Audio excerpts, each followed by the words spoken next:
right, so you guys really wanted a deep dive on The Last Stand book. A Man's Fight for Survival. Yeah, yeah, by Conrad Riker. Yeah. And it seems like something that would really resonate with you guys, especially as you're, digging into all this red pill stuff and you're, trying to figure out those covert contracts in your own marriages. Yeah, absolutely. And this book really dives into masculinity and the challenges men face today, particularly within, societal structures. Right, from what I've seen, Riker doesn't hold back. No, he doesn't. He's not afraid to tackle those controversial topics head on. What I find really interesting is how he sets the stage. He takes us way back, establishes this historical context for male leadership. It might surprise you. Okay, so not just like back in the day, we're talking ancient history here. Exactly. He goes all the way back to ancient Greece, the Roman Empire, even the British Empire, and he highlights how men were not just, in positions of power, but how integral they were to leadership and the development of society as a whole. So it wasn't just about like holding the reins, it was like an expectation, almost like a duty. Exactly. It was a deeply ingrained expectation. Men were seen as the protectors, the providers, the builders, the ones who kept everything running. That's interesting. So he's painting a picture of traditional masculinity, but it goes beyond just those stereotypes we hear about. He's arguing that these roles were vital for the survival and advancement of those society. It wasn't just about being a manly man. It was about fulfilling a crucial role. I can already see how this ties into like the whole red pill philosophy. Yeah. This idea that modern society is trying to suppress these inherent male traits that were once so valued. Absolutely. He makes that connection very explicit. He argues that the decline of male authority in modern society is directly linked to the dismantling of those traditional roles we were just talking about. So it's not just like men used to have it good. He's saying there are consequences to this shift. Exactly. He sees the push for gender equality, while well-intentioned, as having some unintended consequences for men. Yeah, I think a lot of guys in the red pill community would agree with that. It often feels like men are constantly being told they need to change who they are. Like they're being punished for expressing their natural masculinity. Riker really taps into that feeling. He's particularly critical of concepts like toxic masculinity, which he sees as a way to pathologize normal male behavior. Which is, a huge point of contention within the red pill community. It's like, are we supposed to just suppress every instinct we have? He uses the example of boys being reprimanded for roughhousing, something that's, often seen as inherently aggressive. But he argues that it could also be seen as a natural expression of their physicality and a way to develop important social skills. Yeah, it's like boys will be boys, right? It's how they learn to interact with each other, to test their limits. Right. And he questions whether punishing them for that is actually doing them any favors in the long run. It makes you wonder if that's part of the reason why so many men feel lost and confused about their place in the world today. It's definitely a contributing factor. And Riker doesn't stop there. He also takes aim at the gender-neutral language movement, which he sees as another attempt to erase the distinctions between men and women. I think a lot of people would argue that it's about inclusivity. He acknowledges that.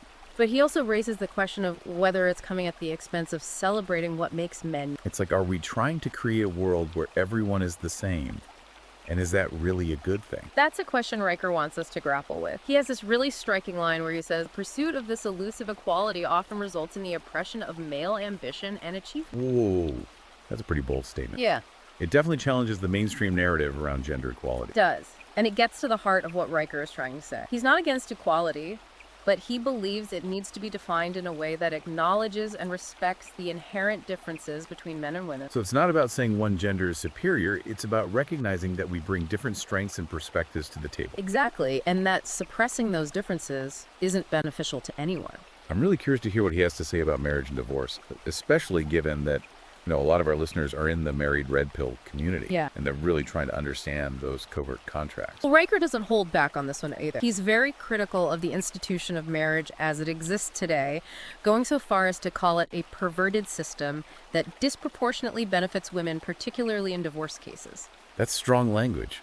Does he elaborate on why he sees it that way? He argues that the legal framework surrounding marriage and divorce often ignores the unique sacrifices men make. He cites things like alimony and child custody rulings that he believes often favor women, even when the man has been a primary provider and involved father. So he's saying the system is rigged against men. That's essentially his argument. And he backs it up with some pretty shocking statistics. Like what? Give us an example. For example, he points to data showing that mothers are awarded sole custody 82% of the time. That's a huge disparity, and it really feeds into the red pill concerns about bias against men in family court. Yeah, that's a stat that would definitely raise some eyebrow. Makes you wonder how many men are going into marriages completely unaware of these potential pitfalls. That's exactly Riker's point. He argues that men are often taught to be providers and protectors, but they're not given the tools to navigate the complexities of the legal system, especially when it comes to family law. So they're set up to succeed in one area of life, but left totally unprepared for another. Right. And he believes that understanding those legal realities is crucial for men to protect themselves and their interests. It sounds like he's laying a pretty solid foundation for his arguments. But I'm curious, how does he bridge that ancient history to the modern married red pill world our listeners are living in, especially in the context of those covert contracts they're trying to understand? Well, that's where his analysis of modern society gets really interesting. He argues that a lot of the problems men are facing today stem from this decline in male authority that we talked about earlier. Okay, so he's connecting the dots between the past and the present. Exactly. He sees a direct line from the dismantling of traditional male roles to the challenges men are facing in their relationships, their careers, and their lives as a whole. It's like he's saying, we can't understand the present without understanding the past. Right. And by understanding the past, we can start to see how we got to where we are today, and more importantly, what we can do to change course. This is all really fascinating. We've covered a lot of ground here, from ancient history to modern legal system, but I know there's a lot more to unpack. Where does Riker take us from here? Well, he dives deep into this idea of the war on boys, specifically focusing on how it's playing out in the education system, which I know is something a lot of you guys are concerned about as well. Yeah, definitely. It feels like something's shifted. Like there's less emphasis on what used to be considered traditional male strengths and more focus on things that don't necessarily resonate with boys. Riker argues that this isn't just a feeling, it's a deliberate trend. He believes that the education system is failing boys on multiple levels, and he doesn't mince words in explaining why. Okay, I'm on the edge of my seat. What does he say? He argues that things like the feminization of curricula and the lack of male role models are actively disadvantaging boys.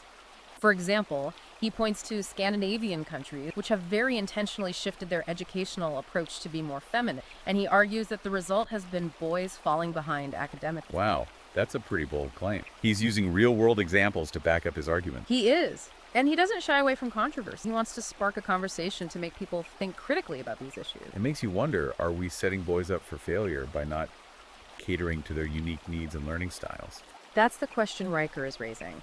And it's one that I think a lot of parents, especially those in the red pill community, are grappling with today. Definitely. We've all seen how these trends are playing out in our own families, and it's concerning. It is. And it's something that Riker believes we need to address head on. He's not just pointing out the problems, he's offering solutions as well. I'm really eager to dive into those solutions, but I think we'll have to save that for the next part of our deep dive.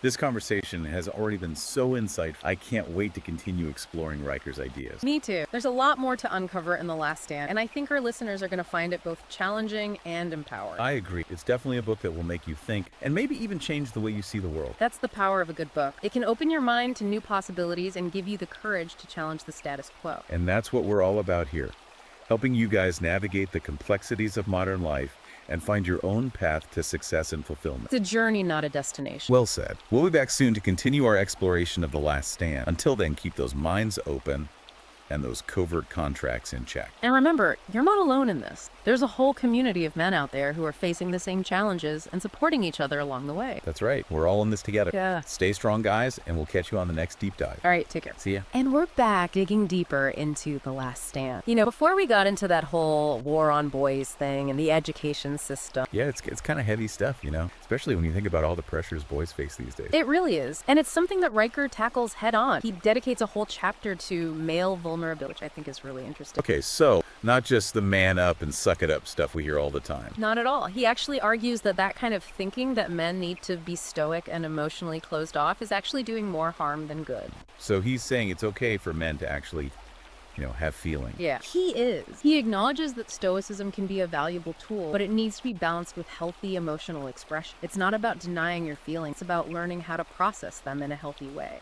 That makes sense. I mean, bottling things up never really works out in the long run, does it? Nope, it usually just leads to resentment, frustration, and ultimately a breakdown in communication, which can be really damaging in relationships. It makes you wonder if that's part of the reason why divorce rates are so high. If men aren't able to communicate their needs effectively, it's no wonder relationships fall apart. Riker seems to think that's a big part of the problem. He encourages men to find that balance between strength and vulnerability, recognizing that true strength comes from being able to embrace all aspects of yourself, not just the tough guy persona. Yeah, I mean, we're all human rights. We all have emotions. It's what makes us us. Exactly. And denying those emotions doesn't make you stronger. It just makes you less authentic, less whole. It's like he's saying it's okay to be a man and still be in touch with your feelings. He encourages men to be more open and honest about their emotion, not just with their partner, but with themselves as well. And that ties in so well with the whole covert contract concept, right? If you're not even aware of your own needs, how can you expect your partner to meet them? You can't. It all starts with self-awareness and understanding the expectations you're bringing into the relationship, even the ones you might not be consciously aware of. It's like you have to know yourself before you can truly connect with someone else. Exactly. And that's a journey that a lot of men, especially those who've been raised with those traditional ideas about masculinity, are just beginning to embark on. This is so insightful. It feels like we're peeling back layers of societal conditioning and getting to the core of what it means to be a man in today's world. It's not just about being tough and stoic. It's about being whole, authentic, and in touch with your emotions. It is. And it's about finding that balance between strength and vulnerability, between independence and interdependence, between leading and following. It's not about rejecting masculinity. It's about redefining it for the 21st century. I love that redefining masculinity. It's not about going back to the old ways. It's about creating something new, something that honors the best of what it means to be a man, while also embracing the complexities and challenges of modern life. Exactly. And that's what Riker is trying to do with The Last Stand. He's not just offering a critique, he's offering a vision for a better future for men, for women, for society as a whole. It's inspiring, really. It gives me hope that maybe we can actually change things, that we can create a world where men can be their true selves without shame or judgment. We can, but it's going to take a conscious effort from both men and women to challenge the status quo and create a more equitable and fulfilling world for everyone. Well said. Now, I know we touched on the idea of male spaces earlier and how Riker sees them as being under attack from this push for forced inclusion. I'm really interested to hear more about his arguments on that front. He's very passionate about this topic. He argues that these male-only spaces are crucial for fostering masculinity and camaraderie, providing a safe space for men to be themselves without judgment, to let their guard down, and to connect with each other on a deeper level. I can definitely see the value in that. Yeah. I mean, there's something about being around other men sharing stories and just being able to be yourself that's really powerful. It is. And Riker believes that these spaces are essential for men to develop a strong sense of identity, something that he sees as being eroded by the constant pressure to conform to a more feminized ideal. So it's not just about hanging out with the guys, it's about something deeper, something more essential to the male experience. Exactly. He uses the analogy of a blacksmith forging a sword. He says that just like a sword needs heat and pressure to be shaped into a strong and durable weapon, men need these male-only spaces to forge their own identities and develop their potential. That's a great analogy. It really captures the essence of what he's saying. It's not about excluding women. It's about creating a space where men can be men without feeling the need to apologize for it. Right. It's about recognizing that men and women have different needs, and that those needs can sometimes be best met in separate spaces. It's like we can still appreciate and value each other even if we don't always do everything together. Exactly. It's about finding a balance, a way to honor our differences, while also working together to create a better world. I know this is a touchy subject, but does Riker address the argument that these male-only spaces are exclusionary and discriminatory? It does. And he doesn't shy away from the controversy. He argues that these spaces were created for a reason, to provide a place for men to bond and connect in ways that might not be possible in mixed gender settings. He compares it to women's spaces like book clubs or support groups, which are generally accepted as being beneficial and necessary. Yeah, I mean, it makes sense, right? It's not about hating the other gender. It's about recognizing the value of having a space where you can be yourself without feeling judged or having to filter your thoughts. Exactly. And Riker believes that men need these spaces just as much as women do. He argues that trying to force them to become more inclusive is actually doing more harm than good. It's almost like we're being told to be ashamed of our masculinity to apologize for it. And Riker is pushing back against that shame. He's saying that there's nothing wrong with being a man, that masculinity is something to be celebrated, not suppressed. He believes that these spaces are vital for men to develop a healthy sense of self and to connect with each other in meaningful ways. That's a message that I think a lot of men need to hear. We're constantly bombarded with messages that tell us to be different, to be less, to apologize for who we are. It's refreshing to hear someone say, hey, it's okay to be a man. Embrace it. Celebrate it. And that's what Riker is doing with The Last Stand. He's challenging the status quo, he's pushing back against the negative narrative, And he's offering a vision for a future where men can be their true selves without shame or apology. It's empowering, really. It gives men permission to be who they are and to fight for a world where they can thrive. It does, and that's a powerful message, one that I think will resonate with a lot of men who are feeling lost, confused, and disempowered. Well, we've covered a lot of ground here, from male vulnerability to male space. It's clear that Riker is tackling some really important, timely issues. What else does he dive into in The Last Stand? Well, he doesn't shy away from criticizing the media either. He sees a trend of men being portrayed in a very negative light, often as bumbling idiots, violent brutes, or emotionally unavailable workaholic. He argues that these portrayals are not only inaccurate, but they're also damaging, contributing to negative stereotypes and low self-esteem among men. It's funny you mention that, because those are the exact stereotypes that the red pill community often points to as evidence of the feminization of media. It's like they're trying to emasculate men by making them look ridiculous or dangerous. That's the exact argument Riker makes. He sees these portrayals as a deliberate attempt to undermine traditional masculinity and make men question their own worth. He calls it a form of cultural castration. Wow, that's a pretty strong term. But I can see where he's coming from. It's like if you're constantly being bombarded with messages that tell you you're inadequate, eventually you start to believe it. Right, and that's what Riker is concerned about. He believes that these negative portrayals are having a real impact on men's mental and emotional health. He calls for a shift in these narratives, advocating for more positive and empowering representations of men in the media.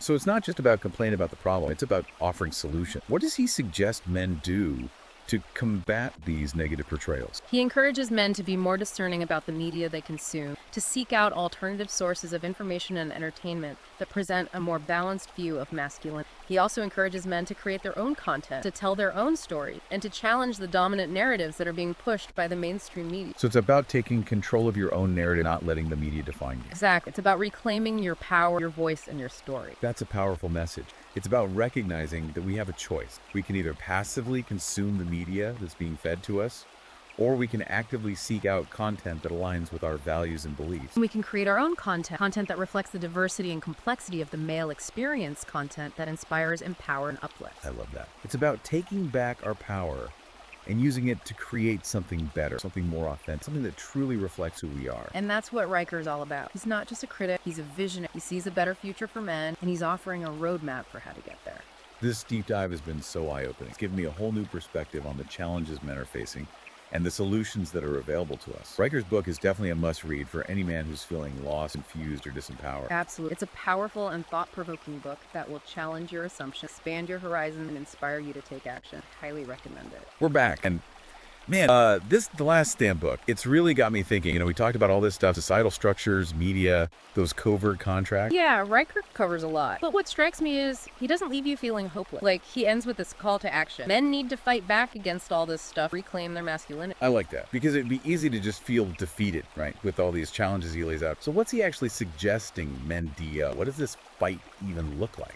Well, a big part of it is strength. But he's not just saying hit the gym, though, that IS part of it. He's talking about mental strength, too. Resilience, not giving up easily, being able to handle whatever life throws at you. Okay, so like that stoic ideal we talked about before. But I thought he said men shouldn't just be robots with no feelings. Right, it's both stoicism, PET, done right. It's not denying your emotions, it's mastering them. Like having that inner strength to make good decisions, even when things are tough. So, not letting your emotions run wild, but being in control. It reminds me of how Riker talked about those traditional male roles. Like, throughout history, men were the ones who had to stay calm in a crisis. That's the connection he's making. Men have always been the protectors, providers, the ones who don't panic when everything's going wrong. He thinks that kind of strength is vital even today. And that fits with the whole red pill thing too, right? Men stepping up, taking charge. Yeah. Riker's on the same page there. Totally. He wants men to feel that sense of purpose again. And part of it is physical strength, he says. Wait, seriously. There's a whole section on, like, working out. That seems a little, I don't know, basic, doesn't it? He's not saying it's the answer, but he does think that modern life, all the tech and sitting around, it's made men soft. Literally, they've lost touch with that primal side. So it's more than just looking good at the beach, then. Way more confident. Physical strength builds confidence, makes you tougher mentally. He even says it teaches discipline, which helps in every part of life. Okay, I'm starting to see his point. When you feel weak, it's harder to stand up for yourself, set boundaries, especially in those covert contract situations. Exactly. And it all goes back to the war on boys, too. If they're raised without that toughness, how will they handle things as men? It's like one thing leads to another. Yeah. So to break free, got to go back to basics. Literally rebuild that masculine strength. Riker's a big fan of weightlifting, martial arts, anything that pushes you physically and mentally. Not just showing up at the gym, then? It's got to be challenging, right? He wants men to feel that sense of achievement. I conquered this. That builds self-worth, makes you believe in yourself. Makes sense. When you feel strong, you act strong. So it's not just muscles, it's the mindset, too. Totally. Mental, emotional, physical, it all works together. He calls it the inner warrior, that unshakable part of you. I like that. This whole deep dive, it's like Riker's giving guys permission to be strong again. Assertive, masculine, without feeling bad about it. And he gives you the how-to, even in a world where that's not always welcome. Makes you realize we have a choice, right? Give in to all the pressure or stand up, fight back, and make things better for ourselves. And the guy's coming after us. It's hopeful, you know. A lot of men feel lost, but this shows them a way forward. Man, I've learned a lot today. This is The Last Stand book. It's powerful stuff. Anyone feeling lost, I'd say check it out. It's on Amazon Kindle and Google Play Books. Definitely worth a read. Thanks for joining us on this deep dive, everyone. We'll catch you next time.